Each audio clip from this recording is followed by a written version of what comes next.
Hey everyone, PTL here. So we're here with another Trail Angel. So maybe you could tell us your trail name and what you're doing and give us a little story.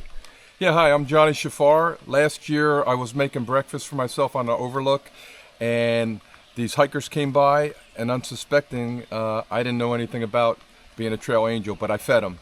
And I followed them for 30 days, all the way to Harper's Ferry, and then my truck blew up. I'm out here again this year. I have my shofar. It's a Jewish holy instrument. I've been feeding the hikers, fed over 500 hikers this season, and telling them about the Lord, giving them a little scripture. In Nehemiah it says, at the sound of the trumpet we will gather, and the Lord God will fight for us. So I've been giving them the scripture, telling them the story of the shofar, and it's been a blessing. The hikers have really received it really well, and there's been miracles on this trail this year. And if you want, I can blow the shofar for you. Actually, tell us a little more about the shofar, the trumpet with Moses. And okay. So the Jewish theologians believe the first trump of God is when Moses is before the foot of the mountain, and he's waiting there to speak to God. And it says that it was ash and smoke in the air, and the mountain was on fire.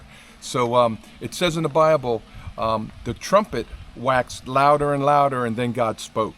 The theologians also believe the last trump of God is when the trumpets sound and Jesus comes through the clouds, and it's pickup time. It's Revelations.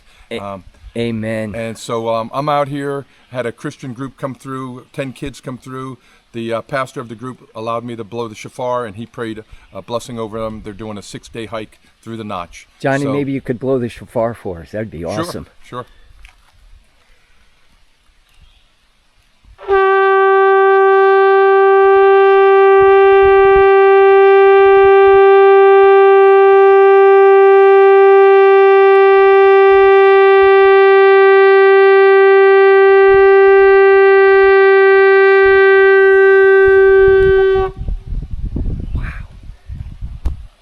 Brother, that was awesome. God is good. Thank you very much. God is good. God bless your ministry. Yes. And, praise the Lord. And I'm glad I met you. Praise the Lord. Awesome. God bless.